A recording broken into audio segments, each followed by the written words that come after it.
The red wine felt thick and sticky as it ran down my face, dripping from my chin onto the collar of my silk blouse.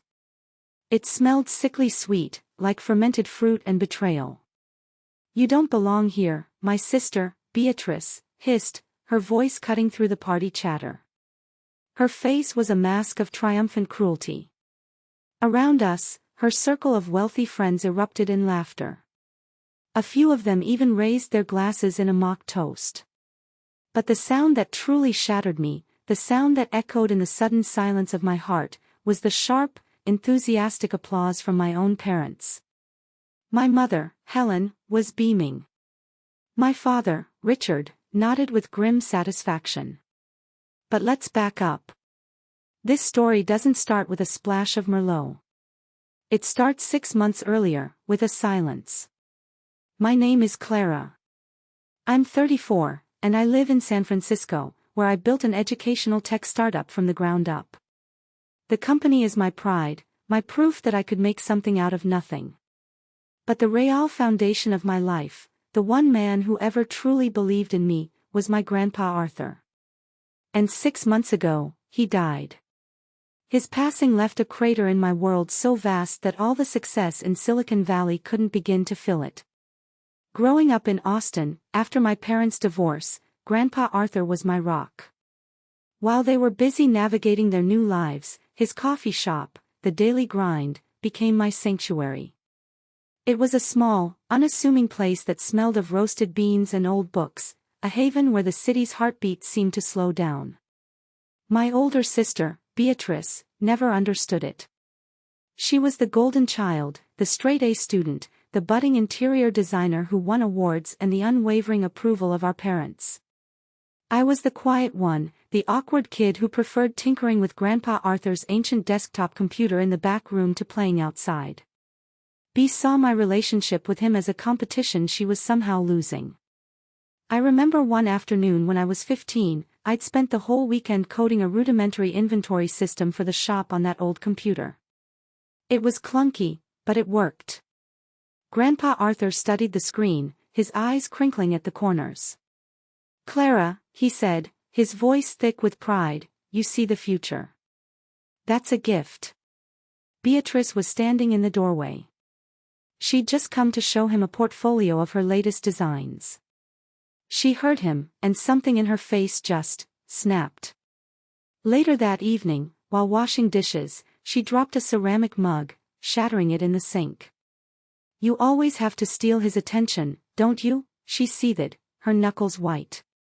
"My art is real. Your little computer games are just a waste of time." When I tried to explain, my parents stepped in. "Beatrice is upset, Clara," my mother said, her tone sharp. "Just apologize and stop making things difficult." Our aunt, Martha, my mother's sister, was a frequent visitor. She saw the tension, the way my parents praised every sketch Bea made while dismissing my coding as a phase. But Martha was a professional neutral. Her family motto was, "Don't rock the boat." Whenever an argument started to brew, she'd expertly change the subject. "Well, all families have their dynamics," she'd say with a weak smile, avoiding everyone's eyes. Her silence was a language all its own, a quiet endorsement of the status quo. And the status quo was simple: Bea was the star, and I was the supporting act they barely tolerated. When I turned 24, I knew I had to leave Austin. The city felt too small, suffocated by my family's low expectations. I got accepted into a startup incubator in San Francisco. My family staged what felt like an intervention. "It's irresponsible, Clara," my father said, shaking his head. My mother cried about me abandoning my roots. Beatrice gave me a lecture on the foolishness of chasing pipe dreams. "You'll be back in a year with nothing to show for it," she predicted smugly. Only Grandpa Arthur supported me. The night before I left, he pressed a worn envelope into my hand. Inside was $5,000 in cash, scraped together from the shop's savings. "Build something meaningful, kiddo," he whispered, hugging me tight. That money was the first brick in the foundation of my new life. It paid for my first month's rent and a new laptop. It was everything. For the next 10 years, I poured my soul into my company. It grew from a one-woman operation in a cramped apartment to a thriving business with dozens of employees. Every Sunday, without fail, I'd call Grandpa Arthur. I'd tell him about new clients, software updates, and the challenges of being a female founder in a male-dominated world. He'd listen, offering quiet wisdom and unwavering belief. "That's my girl," he'd always say. Turning coffee beans into code. About a year ago, the calls started to change. His voice, once so robust, grew thin. He'd repeat stories, forget details from our last conversation. I offered to fly home immediately. "Nonsense," he'd brush it off. "Just getting old." But I could hear the confusion fogging the edges of his words. I should have pushed harder. I should have gotten on a plane. Instead, I let Beatrice, who lived just 10 minutes from him, reassure me. "I'm here, Clara," she'd say on the rare occasion she'd answer his phone. "I'm taking care of everything. You flying in would just stress him out." Her version of taking care of everything was a hostile takeover executed in whispers and forged concern. My calls stopped going through. The shop employees, men and women who had known me since I was a kid, told me nervously that Beatrice was handling all of his schedules now. She'd hired a new doctor who prescribed him stronger pain medication, the kind that wraps the mind in a thick, drowsy blanket. He was on heavy opioids for his arthritis, and Beatrice was the gatekeeper to his clarity. She took over his bank accounts, his mail, his life. I called my Aunt Martha, desperate. "B says it's for the best," she whispered over the phone. "He's comfortable. It's better not to stir things up." Then came the call I'd been dreading. Grandpa Arthur had passed away in his sleep. I flew home in a numb haze. The funeral was a blur of faces, a testament to how loved he was by the community. Beatrice orchestrated the entire event with chilling perfection, delivering a flawless eulogy about his dedication and spirit. My parents watched her, their faces glowing with pride. A week later, we were in a sterile lawyer's office for the reading of the will.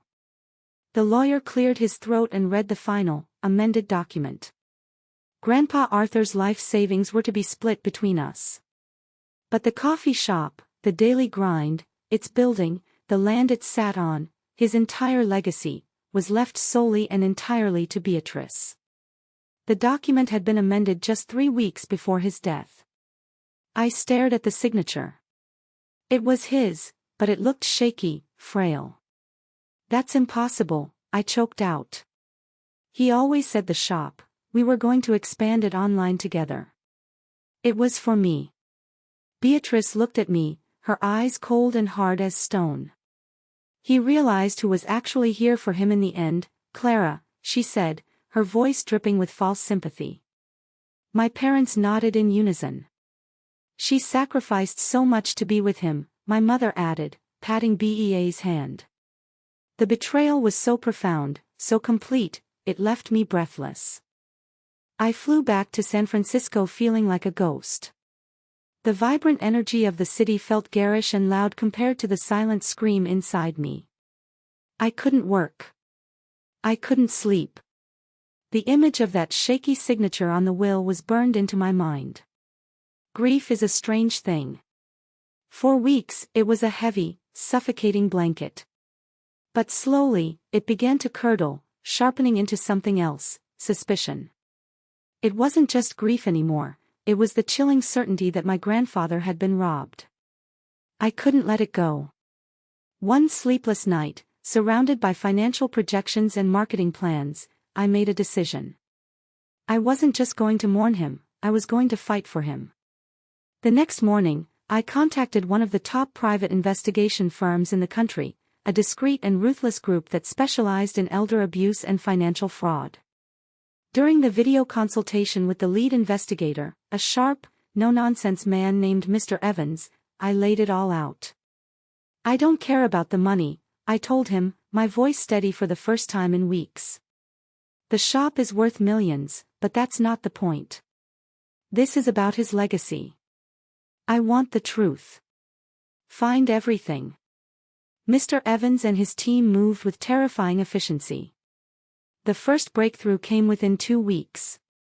Using legal channels I never knew existed, they obtained Grandpa Arthur's complete medical records from his final months. The files told a horrifying story. On the exact day the new will was signed, Grandpa Arthur's chart showed he had been administered a double dose of his opioid pain medication. More damningly, the dose of his prescribed Clarity medication, the one meant to combat the fog of the painkillers, had been skipped. The nurse's note simply said, as per daughter's request, to ensure patient rests. Beatrice. She had been at every single appointment in those last weeks, a constant presence, pushing the new doctor for stronger and stronger prescriptions. She hadn't been making him comfortable, she'd been making him compliant. The motive came into focus a week later when the PI's forensic accountant finished digging into Beatrice and her husband Gregory's finances. They weren't just struggling, they were drowning. They were months behind on the mortgage for their extravagant new house. Their kids' private school tuition was overdue. Gregory's boutique construction company was on the verge of collapse after a series of bad investments. They were desperate for a cash infusion. Then, the kill shot. Mr. Evans's cyber team recovered a series of deleted emails from Gregory's business server. The thread was between him and Beatrice, dated 4 months before my grandfather's death. BEA's email read, "Just need the old man to sign off. As soon as we have control, we can sell the property to your partners. No one will even look twice." Gregory's reply was chillingly enthusiastic, "Perfect. Luxury condos on that corner will solve everything. Just get it done soon." I stared at the printouts on my desk, my hands shaking. This wasn't a moment of weakness or a sister's lifelong jealousy boiling over. This was a cold, calculated conspiracy. They had conspired to strip a dying man of his legacy to finance their lavish lifestyle. The rage that filled me was pure and clean, like a forest fire clearing out all the dead wood of grief and doubt. I finally knew what I had to do. "The medical and financial evidence is strong, Miss Sutton," Mr. Evans told me over the phone. "We can prove opportunity and motive.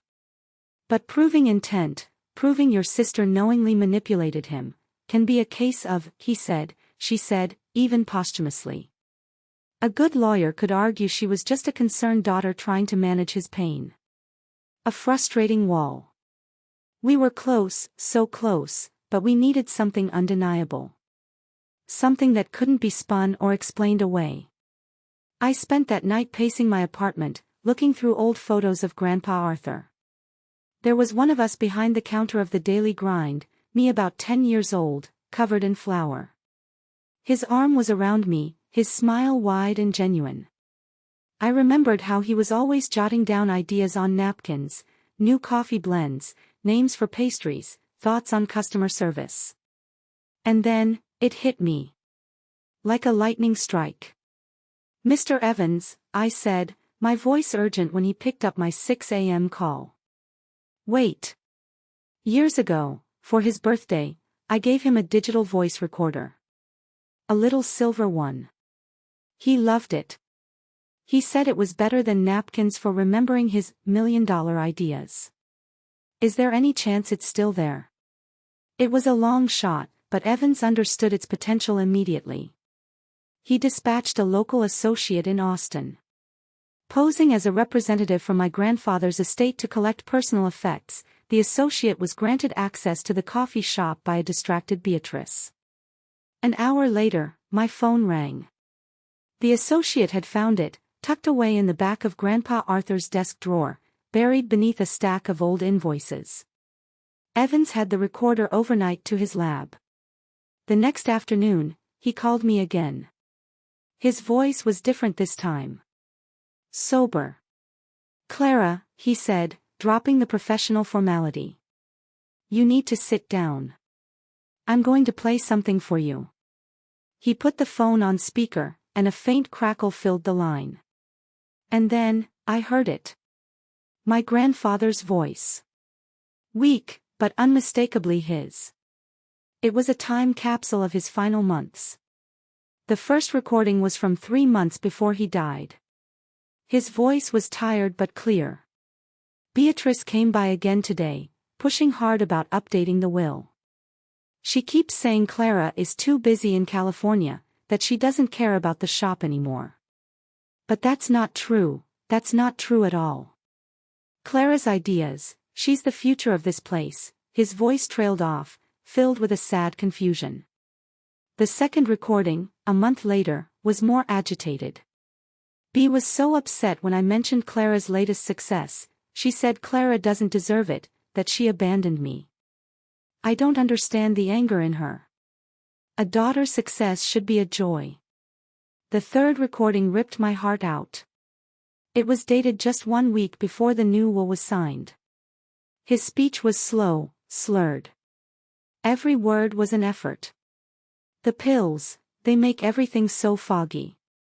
So hard to think. Beatrice brought more papers today. Said they were just shop invoices. My hands, they shake so much. I can't read the words. The recording clicked off. The line was silent. I was sobbing, great, silent tears streaming down my face. They hadn't just stolen from him. They had gaslighted and confused him, isolating him in a chemical fog during the most vulnerable moments of his life. The fight was no longer just for him. It was for the man whose mind they had tried to erase. The final piece of the puzzle was my Aunt Martha. When Mr. Evans's associate interviewed her, she crumbled. She admitted, in a hushed, guilty voice, that she knew Beatrice was restricting access to Grandpa Arthur. She'd seen Beatrice hang up the phone on my calls more than once. She said it was for his own good, to let him rest, Martha confessed, wringing her hands. I didn't want to make waves. I just wanted to keep the family together. Her desire for a false peace had made her complicit in his torment. Now, I had everything. The medical records showing the coordinated drugging. The financial records and emails proving the conspiracy. The witness statement from a complicit aunt. And the most powerful evidence of all, my grandfather's own words, a voice from the past, ready to speak the truth. I had the complete, damning story compiled in a secure digital file. Just as Mr. Evans confirmed he had packaged everything for the district attorney, an email landed in my inbox. The sender was Beatrice. The subject line read, "Celebrating the Future." It was an ostentatiously designed digital invitation, filled with swirling fonts and pictures of champagne glasses. "Beatrice and Gregory request the pleasure of your company," it read, "at a party to celebrate our exciting new development project." At the bottom was the address of their new, heavily mortgaged house in a gated community. It wasn't an invitation. It was a victory lap. They were so arrogant, so certain they had gotten away with it, that they were now throwing a party to celebrate the destruction of my grandfather's legacy. A cold, hard resolve settled in my chest. They thought they had buried the truth. I was about to dig it up and put it on display for all their world to see. I booked a one-way flight to Austin. We hope you're enjoying this story so far. If you are, please take a moment to hit that like button and subscribe to the channel. And let us know in the comments what city you're watching from. Every comment helps this story reach more people. Thank you so much for your support. Now, back to the party. Beatrice and Gregory's house screamed, new money.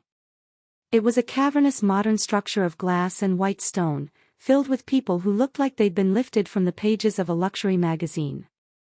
Smooth jazz filtered through hidden speakers, and waiters circulated with trays of champagne and elaborate canapés. The air was thick with the scent of expensive perfume and self-congratulation. I must have looked like a ghost at the feast. Beatrice saw me from across the room, and a flicker of genuine surprise crossed her face before being replaced by a perfectly polished, false smile. She glided over, her designer dress shimmering under the recessed lighting. "Clara. You actually came," she said, her voice loud enough for those around her to hear. "I'm so glad you could make it." It was a performance, and I was the unwilling co-star. My parents, Helen and Richard, were holding court near the massive fireplace. They saw me, and the smiles on their faces tightened. My mother drifted over, giving me a brittle air kiss near my cheek. "Try not to make a scene, Clara," she murmured, her eyes pleading. "Tonight is important for B." The main event began about an hour later. Gregory, my brother-in-law, stood on a small, makeshift stage by the grand piano, tapping a glass for attention. "Friends, partners, thank you all for being here," he boomed, his arm wrapped possessively around Beatrice's waist. "As many of you know, we've recently acquired a prime piece of real estate in the heart of downtown." He paused for dramatic effect. Beatrice stepped forward, taking the microphone. Her smile was radiant, predatory. "What my brilliant husband is trying to say," she announced, her voice ringing with false modesty, "is that we are thrilled to announce our new project, the Phoenix Lofts. We'll be tearing down that dusty old coffee shop and building the most exclusive luxury condo development Austin has ever seen." A wave of polite, enthusiastic applause rippled through the room. My blood ran cold. "Dusty old coffee shop." She said it with such casual contempt. I felt a force outside of myself moving me forward. I found myself at the edge of the stage, my voice cutting through the applause. "Grandpa Arthur didn't want that," I said. The words were quiet, but they landed like stones in a silent pond. The room went still. Every eye was on me. Beatrice stared down at me, her smile gone, replaced by a look of pure venom. She stepped off the stage, moving towards me until we were inches apart. "Legacy?" she spat, her voice a low, vicious whisper. "What would you know about Legacy? You abandoned him. You abandoned this family to go play entrepreneur in California." She turned her head slightly, projecting her voice to the captivated audience. "My poor, misguided little sister," she said, her voice dripping with pity. "Always trying so hard to be part of a world where she simply doesn't fit. And then, she did it." She picked up a half-full glass of red wine from a passing waiter's tray. "You don't belong here, Clara," she said, her eyes glittering. With a flick of her wrist, she flung the contents of the glass into my face. The dark liquid shocked my skin with its coldness. It dripped into my eyes, blurring the scene before me. The guests gasped, then a wave of nervous, cruel laughter spread through the room. And then, the final, unforgivable blow. From the back of the crowd, I heard the sound of clapping. Slow, deliberate, and proud. It was my parents. "Well said, B," my father's voice called out. It's about time she learned her place. My Aunt Martha, standing beside them, just stared at her shoes, a statue of silent consent. In that moment, I realized I wasn't just fighting my sister. I was fighting my entire family. A strange calm washed over me. The public humiliation, the laughter, the ultimate betrayal from my parents, it should have broken me. Instead, it forged my resolve into something sharp and unbreakable. There was no more pain, no more grief. Only purpose. I didn't wipe the wine from my eyes. I let it drip, a testament to their cruelty. I slowly reached into my clutch and took out a folded linen napkin, dabbing my cheek with a deliberate, steady hand. "You're right, Beatrice," I said, my voice clear and even, carrying across the now silent room. "I don't belong here." Then, I pulled out my phone. With a few taps, I connected my phone to the house's high-end Bluetooth speaker system. A small chime echoed through the room, signaling the connection. Beatrice's eyes widened slightly, a flicker of confusion in her triumphant gaze. She thought I was going to call the police, make a scene. She had no idea what was coming. I pressed play. It wasn't music that filled the opulent room. It was the faint, unmistakable voice of a dying man. My grandfather's voice. She keeps saying Clara is too busy in California, that she doesn't care about the shop anymore. But that's not true. The laughter died in an instant. A collective gasp went through the crowd. Beatrice's face went from flushed with victory to chalk-white with horror. Gregory froze mid-sip of his champagne. The next recording started automatically. My grandfather's voice, a little more agitated this time. Bea was so upset, she said Clara doesn't deserve it, that she abandoned me. Beatrice lunged for my phone. What is this? Turn it off. This is a sick joke, she shrieked. But it was too late. The final, most damning recording began to play, his words slow and slurred, a ghost accusing his captors from the grave. The pills, they make everything so foggy. Beatrice brought more papers, said they were just shop invoices. I can't read the words. The recording ended, leaving behind a silence so heavy it felt like you could touch it. I looked from Beatrice's terrified face to Gregory's, who was now sweating profusely, avoiding the shocked stares of his investors. I turned my gaze back to my sister. You're right, I repeated softly. I don't belong here. I gestured around the room, at the marble floors and the expensive art. And in a house bought with the inheritance you stole from a man you drugged and manipulated, neither do you. Lies. Beatrice screamed, her voice cracking. Is it? I countered, turning to Gregory. Ask him about the emails detailing their plan to sell the property. Or maybe ask him about the mountain of debt they've been hiding from their so-called partners. The investors started looking at each other, their expressions shifting from shock to cold calculation. The party was over. I delivered the final blow. It doesn't matter what you say now. A private investigator compiled a complete file, medical records, financial statements, and every single one of my grandfather's recordings. He sent it to the district attorney's office this afternoon. I imagine you'll be hearing from them on Monday morning. I put my phone back in my clutch, turned around, and walked out the front door, leaving the beautiful house and its ugly secrets to implode behind me. The fallout was swift and catastrophic. The DA launched a full investigation. Faced with irrefutable evidence, Beatrice took a plea deal to avoid jail time for elder abuse and fraud. She received 5 years of probation and 1,000 hours of community service. Her boutique interior design firm folded within a month as clients fled from the scandal. Gregory, ever the survivor, filed for divorce immediately, publicly claiming he was a victim of his wife's deception. It didn't save him. His investors pulled out, his company collapsed into bankruptcy, and he lost everything. My parents and Aunt Martha weren't charged with any crime, but they received a different kind of sentence. In a city like Austin, where community is everything, their reputation was destroyed. Neighbors who had frequented the daily grind for years now crossed the street to avoid them. They were disinvited from church groups and social clubs. They became prisoners in their own suburban home, isolated by the shame of their public applause for cruelty. The court nullified the fraudulent will, and the daily grind became mine, just as Grandpa Arthur had always intended. I didn't sell it. I invested in it. I split my time between San Francisco and Austin, pouring my heart into revitalizing his legacy. We kept all the old staff, the people who were his real family.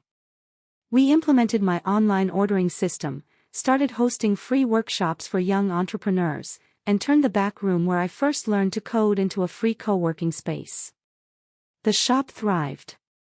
It became more than a place for coffee, it became a hub of community and hope.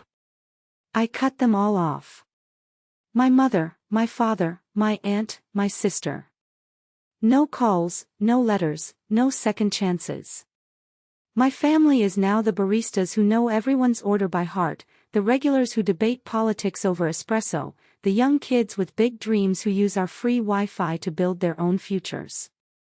It was the hardest thing I've ever done, but it was also the most liberating. Grandpa Arthur taught me how to build a business, but in the end, he taught me something far more important: family isn't about blood. It's about the people who show up, the people who protect you, and the people whose legacy you choose to honor. It's been a year now. Last week, I received a letter from my mother, Helen. She told me that Aunt Martha is gravely ill, and her dying wish is to see me, to apologize. My mother wrote that my father lives with regret every single day. A small part of me felt a flicker of pity. But the much larger part of me remembers the sound of their applause while I had wine dripping down my face. I threw the letter in the trash. Am I wrong for denying them that final chance? What would you have done in my situation? Let me know your thoughts in the comments below. Thank you for listening to my story. If you enjoyed it and want to hear more, please hit that like button and make sure you're subscribed to the channel. I'll see you in the next one.